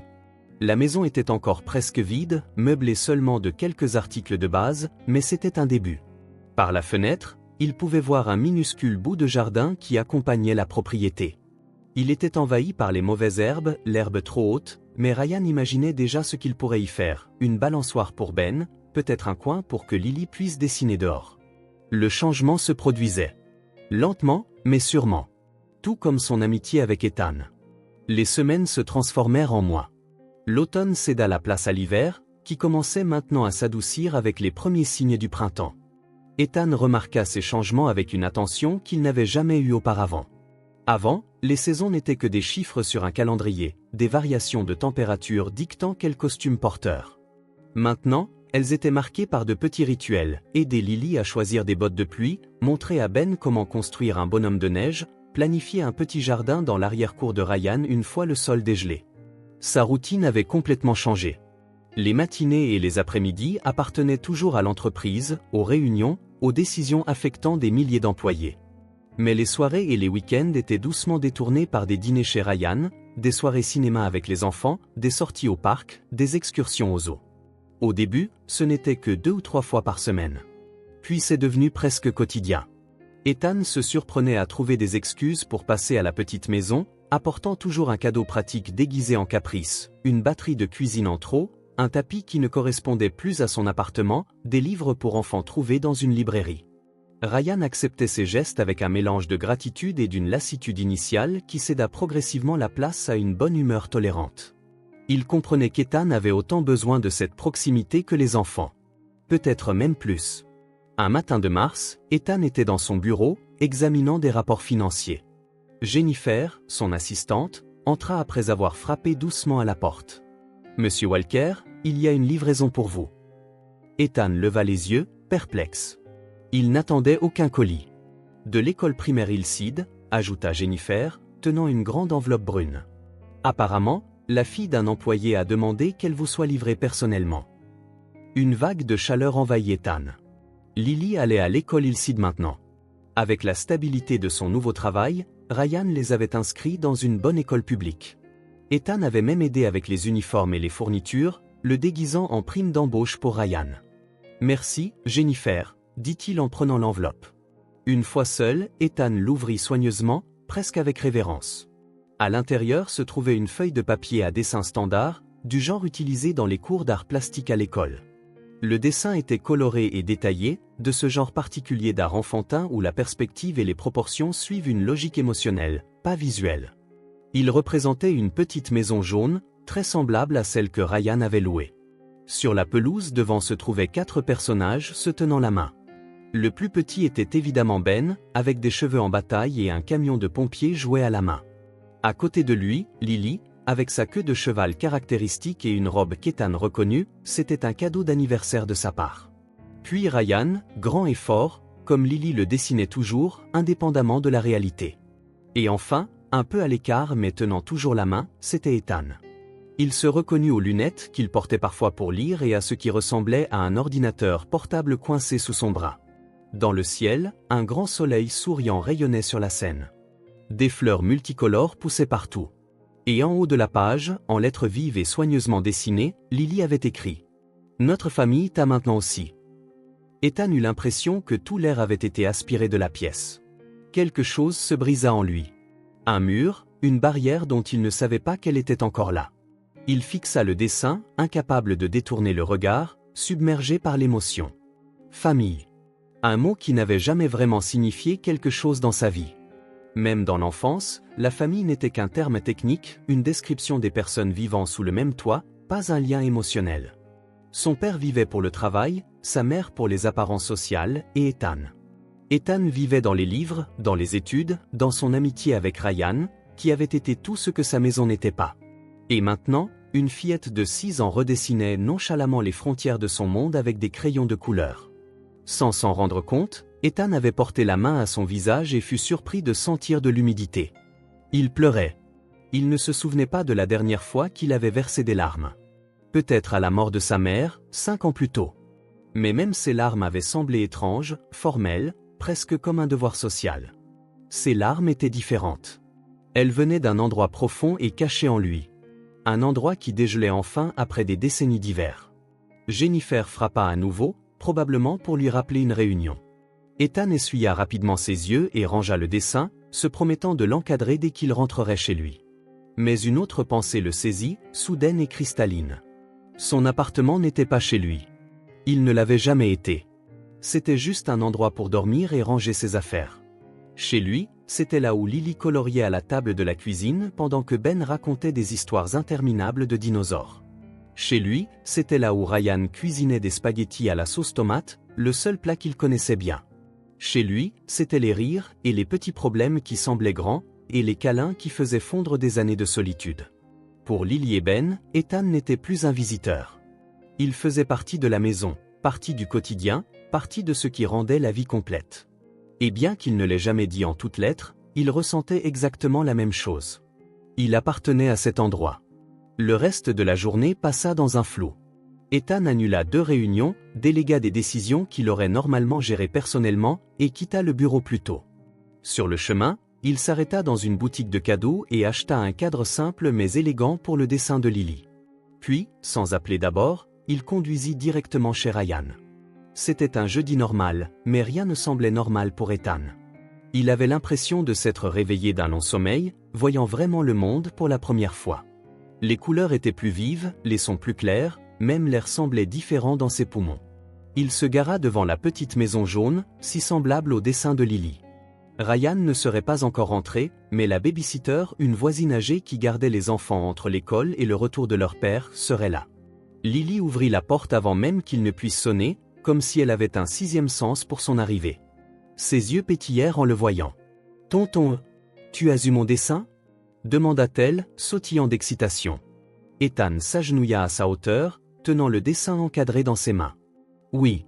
C'est le plus beau cadeau que j'ai jamais reçu. » Lily rayonna, ses petites fossettes se formant sur ses joues. « Je l'ai fait en cours d'art plastique. La maîtresse a dit de dessiner notre famille. Alors je l'ai fait. » La simplicité de sa déclaration, comme s'il était évident pour elle qu'Ethan faisait partie de la famille, le frappa à nouveau. « Je peux entrer ?» demanda-t-il, la voix légèrement étranglée. « Bien sûr. C'est ta maison aussi. » « Ta maison aussi. » Voilà encore cette certitude enfantine qui réorganisait la réalité sans hésitation. Le petit salon était rangé mais montrait les signes indubitables de la vie. Un puzzle à moitié terminé sur la table basse, de petites chaussettes sur le canapé, un livre d'histoire pour enfants ouvert sur le sol. Madame Wilson, la babysitter, fit un signe de la main depuis la cuisine où elle préparait une collation pour les enfants. Ben arriva en courant de la chambre dès qu'il entendit la voix d'Ethan, se jetant dans ses bras avec une confiance absolue. « Tu restes pour le dîner ?» demanda-t-il, supposant déjà que la réponse était oui, comme c'était presque toujours le cas. « Oui » confirma Ethan. « En fait, je pensais qu'on pourrait faire quelque chose de spécial ce soir. » « Que diriez-vous d'une pizza ?»« Pizza » hurla Ben, comme si Ethan venait de suggérer la meilleure idée de l'histoire de l'humanité. Lily pesa la proposition avec son sérieux habituel. « Mais papa allait faire des spaghettis ?»« On peut avoir des spaghettis demain, » offrit Ethan. « Ce soir, c'est une célébration. »« Célébrer quoi ?» demanda Lily, curieuse. Ethan jeta un coup d'œil au dessin encadré, puis aux enfants. « La famille » répondit-il simplement. Ryan arriva environ 1 heure plus tard, surpris de trouver la table mise avec des assiettes en carton coloré et Ethan surveillant les enfants pendant qu'il démêlait les couverts et les serviettes. « Je ne savais pas que tu venais ce soir » remarqua-t-il en accrochant sa veste. Il n'y avait aucune accusation dans son ton, juste une observation.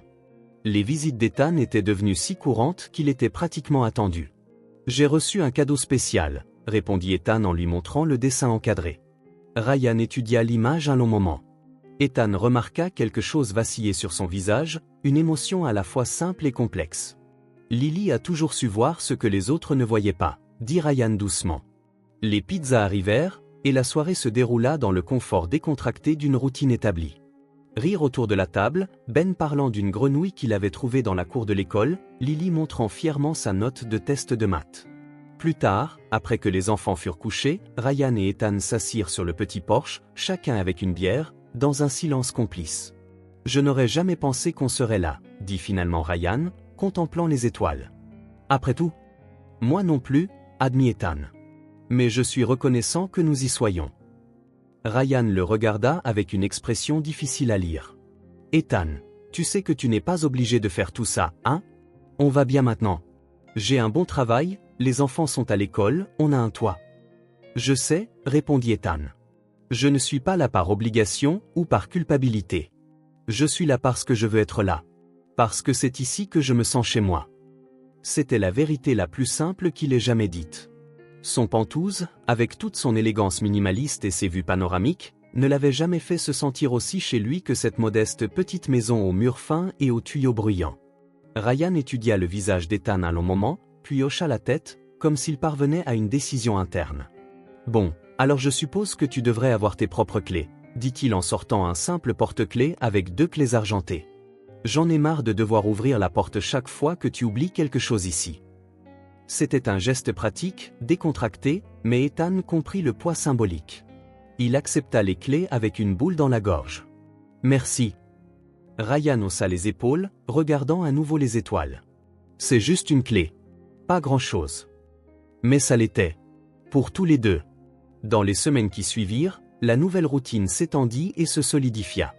Ethan passait la plupart de ses nuits à la maison, ne retournant à l'appartement que pour changer de vêtements et prendre ce dont il avait besoin pour le lendemain. Chaque fois que Ryan faisait des heures supplémentaires, Ethan allait chercher les enfants à l'école.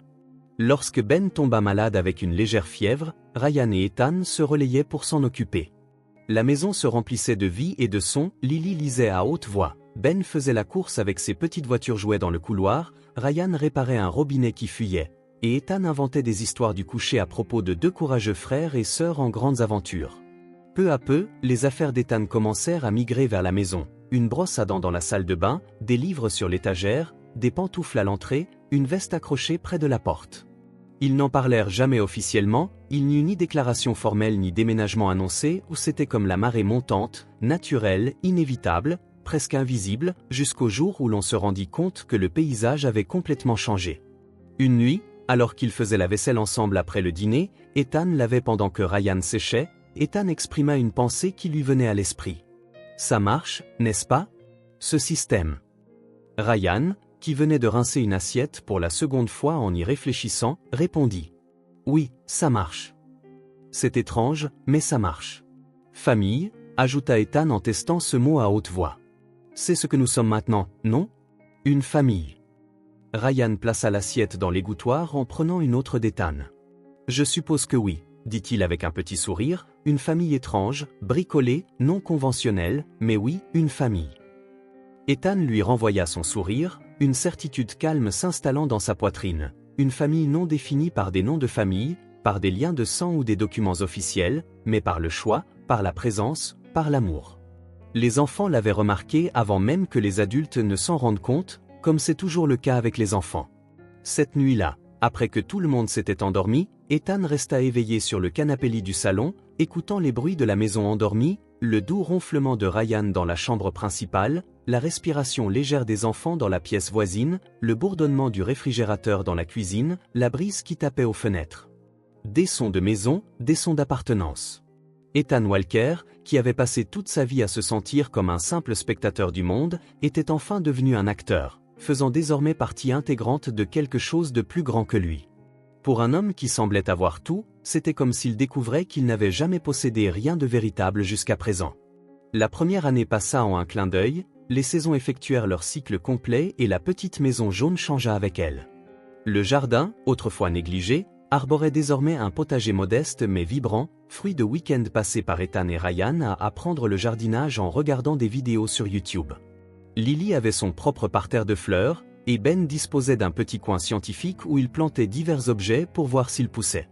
Les transformations étaient encore plus remarquables. Ce qui était presque vide avait désormais de la personnalité, des photos ornaient les murs, non seulement de récentes prises, mais aussi quelques vieilles photos d'enfance qu'Ethan avait gardées. Des étagères de livres étaient organisées selon un système que seule Lily comprenait. Les jouets de Ben se retrouvaient dans les endroits les plus inattendus. Et un petit bureau installé dans un coin du salon servait parfois à Ethan pour travailler depuis la maison. La demeure était bien trop exiguë pour 4 personnes, mais personne ne semblait s'en apercevoir ni s'en soucier. À un moment tranquille et anodin, Ethan s'était effectivement installé, il n'y eut ni discussion officielle ni grande décision. Cela se fit petit à petit, jusqu'au jour où Ryan transforma la petite remise du jardin en un bureau-chambre, afin qu'Ethan n'ait plus à dormir sur le canapé. « Ce n'est pas grand-chose, » dit Ryan, embarrassé, en montrant l'espace nouvellement rénové. « Mais au moins, c'est à toi. » Ethan passa sa main sur les murs fraîchement peints, remarquant que la couleur était exactement la même que celle de sa chambre d'enfant. Ryan, lui, n'oubliait jamais ces détails. « C'est parfait, » dit-il en ressentant une boule à la gorge. Sa vie de cadre se poursuivait en parallèle, certes, mais avec de nouvelles limites. Plus de réunions tardives, plus de voyages d'affaires de plus de 2 jours, plus de travail le week-end à moins d'une nécessité absolue, et même dans ces rares cas, le travail se faisait à la table du salon, avec Ben construisant des tours de blocs à côté de lui et Lily interrompant toutes les 10 minutes pour montrer un nouveau dessin. Son assistante, Jennifer, était toujours étonnée par la transformation. L'homme qui vivait autrefois pour le travail quittait désormais le bureau à 17 heures précises, déclinait les engagements en soirée et souriait sincèrement en arpentant les couloirs de l'entreprise. Et l'entreprise elle-même bénéficiait de ce changement. Un Ethan plus équilibré et ancré prenait de meilleures décisions, plus humaines et plus durables. Le taux de satisfaction des employés atteignait un niveau historique, et les résultats financiers le reflétaient. Ryan, quant à lui, s'épanouissait dans son rôle. Parti de son poste initial de superviseur de maintenance, il avait été promu responsable des installations, un poste qui alliait parfaitement ses compétences techniques à son talent naturel de leader. Il était respecté, sollicité, apprécié non pas en tant qu'ami du PDG, mais pour ses propres mérites. Pendant ce temps, les enfants grandissaient comme les enfants le font. Lily avait désormais 7 ans, toujours plus studieuse et artistique, tandis que Ben, âgé de 5 ans, était une véritable tornade qui courait plus qu'il ne marchait et posait sans cesse des questions auxquelles aucun adulte ne pouvait répondre entièrement. Un soir particulier de juillet, ils s'étaient adaptés à leur nouvelle routine. Après le dîner, les enfants se couchaient en écoutant leurs histoires du coucher habituel, et Ethan, le narrateur préféré, inventait pour chacun des personnages une voix différente. Ryan venait de ranger la dernière assiette lorsque, émergeant de la chambre des enfants et refermant doucement la porte derrière lui, Ethan remarqua. Ils se sont endormis plus vite aujourd'hui. Et, rejoignant Ryan sur le petit porche, ils avaient pris l'habitude de partager une bière lors des soirées chaudes, trop fatigués après le parc. Ryan répondit en tendant à Ethan une bouteille bien fraîche. Ben a grimpé à cet arbre au moins 20 fois. Je pensais que tu paniquerais à chaque fois, de peur qu'il ne tombe. C'est à ça que servent les bras, pour attraper les enfants qui tombent des arbres, répliqua Ryan, avec la sérénité d'un parent habitué aux égratignures et aux ecchymoses qui guérissent vite. Ils s'assirent dans les fauteuils usés qu'ils avaient achetés lors d'une brocante, en observant le ciel étoilé. Une douce brise faisait bruisser les feuilles du jeune chêne qu'ils avaient planté dès le premier mois et qui commençait déjà à montrer des signes prometteurs. Ce silence était confortable, comme celui qui s'installe entre des personnes qui ne ressentent pas le besoin de remplir chaque instant de parole. Pourtant, quelque chose flottait dans l'air, une électricité subtile, comme si une question importante demeurait en suspens. Finalement, c'est Ryan qui la formula en regardant les étoiles plutôt qu'Ethan. « Et si la vie te séparait à nouveau ?» La question, douce et presque anodine, portait pourtant le poids de 2 décennies de séparation, de douleur et de doute. Ethan resta un instant silencieux, laissant les mots résonner entre eux, désireux de leur accorder le respect qu'ils méritaient.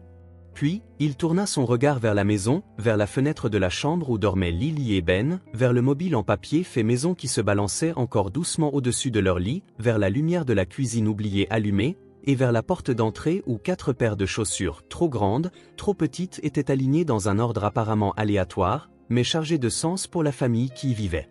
Son regard finit par se poser sur un petit panneau en bois accroché près de la porte, un cadeau d'anniversaire de Lily pour ses 2 papas, portant l'inscription « La maison est là où commencent les histoires ». Avec la même douceur mais une certitude inébranlable, il répondit « Cette fois, je reste, je te le promets ». Ryan hocha la tête comme si cette réponse était exactement ce qu'il attendait. Un léger sourire effleura ses lèvres, non pas par humour mais avec une profonde paix, confirmant quelque chose qu'il savait déjà au fond de son cœur. En fait, poursuivit Ethan après un moment, j'envisageais de rendre cela officiel.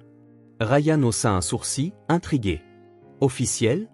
Oui, j'ai parlé avec un avocat de la possibilité, enfin, d'une adoption conjointe, expliqua Ethan. Ce mot plana entre eux, lourd de sens. Ryan le regarda, surpris. Adoption ? Tu en parles ? Seulement si tu es d'accord, bien sûr, ajouta rapidement Ethan. Et seulement si les enfants le souhaitent, mais je pensais que cela leur apporterait plus de sécurité sur le plan légal. Quoi qu'il arrive, ils auraient toujours une maison. Ryan resta silencieux un long moment, réfléchissant à cette idée. Ce n'était pas tout à fait nouveau, ils avaient déjà évoqué quelques aspects juridiques auparavant ou des questions pratiques comme l'assurance maladie et les projets d'éducation, mais l'adoption était différente. C'était permanent, une déclaration publique que cet arrangement non conventionnel était véritablement une famille. Qu'a dit l'avocat ? Demanda-t-il enfin. C'est possible, pas simple, mais possible, surtout que tu as la garde exclusive et qu'il n'y a pas d'autres proches impliqués.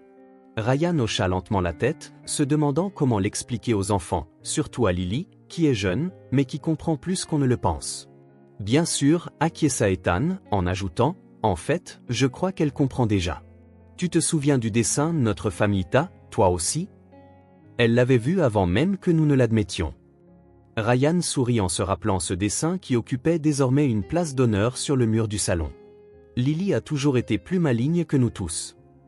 Le silence retomba, mais c'était un silence différent, plein de possibilités, de projets, et d'un avenir à envisager avec soin. Examinons ça en détail. Mais oui, je pense que c'est logique, dit finalement Ryan, prudemment, comme à son habitude. Ethan entendit ce « oui » implicite, et cela suffisait pour le moment. Pas de précipitation, acquiesça-t-il en levant sa bouteille dans un toast discret. Nous avons du temps, car, pour la première fois dans leur vie, ils avaient l'impression que le temps était de leur côté et non contre eux. Le lendemain matin se leva clair et lumineux, avec cette qualité particulière de lumière que seul le début de l'été sait offrir. Il n'y avait rien de spécial ce jour-là, rien pour le distinguer ou juste un samedi ordinaire. Et c'était peut-être précisément pour cela qu'Ethan s'en souviendrait comme d'un instant parfait de bonheur retrouvé. La routine matinale se déroula comme d'habitude. Ben fut le premier à se lever, se faufilant discrètement dans la petite chambre d'Ethan pour sauter sur son lit, tandis que Lily, plus posée, suivit en apportant le livre qu'elle souhaitait qu'il lise, et que Ryan préparait le petit déjeuner. La cuisine était bien trop étroite pour 4 personnes, mais, d'une manière ou d'une autre, ça fonctionnait. Ryan, à la cuisinière, retournait des crêpes, pendant qu'Ethan dressait la table en disposant assiettes et couverts tout en répondant aux questions infinies de Ben sur comment les avions restaient en l'air, et que Lily aidait, méthodiquement, en pliant des serviettes en formes élaborées qu'elle avait apprises d'une vidéo. L'arôme du café fraîchement préparé emplissait l'air, se mêlant à celui du pain réchauffé au four par Ryan, tandis qu'une station de radio, que tout le monde tolérait sans vraiment l'aimer ou la détester, ou diffusait doucement en fond sonore. « Je vais emmener les enfants à leur cours de natation plus tard », annonça Ryan en retournant une crêpe dorée à la perfection. « Tu viens » demanda-t-il. « Je ne peux pas », répondit Ethan en aidant Ben à ouvrir une boîte de jus. « Je dois passer au bureau pour signer quelques documents, mais je te retrouve après pour le déjeuner, promis ?» demanda Ben en le regardant avec de grands yeux qui rendaient toute promesse inébranlable. « Promis » dit Ethan en ébouriffant les cheveux du garçon. « Et je ramènerai de la glace avec du sirop de chocolat. »« Bien sûr, avec du sirop de chocolat », intervint Lily, soudain très intéressée. « Bien sûr », répondit Ethan, comme si l'idée d'une glace sans sirop était inconcevable. Ryan leva les yeux au ciel en feignant la désapprobation. « Génial, vous 3 conspiriez pour ruiner votre appétit avant le déjeuner ? » « Encore, c'est notre tradition du samedi », répondit Ethan avec la plus grande solennité. Le mot « famille » faisait encore naître en lui ce petit élan de chaleur, malgré tous ces mois. Ryan avait bien remarqué, car il lui offrit ce sourire particulier qu'il réservait uniquement à Ethan, un sourire qui disait « Moi aussi, je le ressens ». Le petit déjeuner se poursuivit au rythme bien rodé de la vie quotidienne, des crêpes servies, des conversations qui se chevauchaient, de petits différends sur qui avait utilisé le dernier pot de confiture sans prévenir, Ryan évoquant un nouveau projet au travail, Lily exhibant fièrement sa nouvelle dent de devant un peu branlante, Ben construisant une tour de crêpes qui s'effondrait sans cesse. La journée suivit sa propre harmonie. Ryan partit avec les enfants pour le cours de natation, tandis qu'Ethan se rendait au bureau pour un bref rendez-vous. Il revint quelques heures plus tard, apportant non seulement la glace promise, mais aussi un bouquet de fleurs sauvages du marché fermier local. Elles n'étaient ni chères ni extravagantes, de petits tournesols, des marguerites et un peu de verdure, mais elles étaient vives, gaies et parfaites pour la maison. Il trouva Ryan dans le jardin, assis sur l'herbe, observant les enfants qui couraient avec un tuyau et créaient des arcs-en-ciel improvisés sous le soleil de midi. « Des fleurs ?» demanda Ryan en haussant un sourcil lorsqu'Ethan s'approcha avec le bouquet. « Pour la table ?» expliqua Ethan, se sentant légèrement embarrassé. « Je pensais que ça ajouterait une jolie touche. » Ryan sourit, comprenant que ce geste n'était pas un cadeau romantique, mais bien un acte de construction du foyer, une manière d'ajouter un peu de beauté à la vie quotidienne. « Ça ira ?» acquiesça-t-il. Lily et Ben aperçurent Ethan qui arrivait et se précipitèrent, trempés mais heureux, en criant à propos de la glace promise. En quelques minutes, ils se retrouvèrent tous sur les marches du porche, dégustant de la glace qui fondait et riant dès que le sirop de chocolat coulait le long des doigts de Ben. Ce n'était pas un moment extraordinaire, rien de spectaculaire ou de remarquable n'était en train de se passer ou juste une tranche de la vie quotidienne, un samedi ordinaire pour une famille ordinaire. Et c'était peut-être précisément ce qui le rendait si précieux. Ethan observa la scène, Ryan aida Ben à essuyer la glace de son visage, Lily racontait avec excitation une astuce qu'elle avait apprise à la piscine. Il sentit le soleil réchauffer sa peau, entendit le bourdonnement lointain d'une tondeuse chez un voisin, inspira le parfum des fleurs sauvages qu'il avait apportées. En ce simple instant de tous les jours, il éprouva un bonheur extraordinaire. Il n'y avait pas ici de luxe, la maison était modeste, les meubles simples, les vêtements sans éclat. Il n'y avait ni précipitation, ni grande ambition, ni projet colossal. Il n'y avait qu'un amour, un amour reconstruit patiemment, jour après jour, avec honnêteté, présence, Petits gestes et grands engagements, un amour qui avait transformé le poids des silences passés, des absences et des occasions manquées en une légèreté capable d'élever tout autour de lui. La maison, le jardin, les sourires, les rires, la vie partagée. Le poids s'était mué en légèreté, et Ethan Walker, qui était né en portant le monde sur ses épaules, avait enfin appris à voler.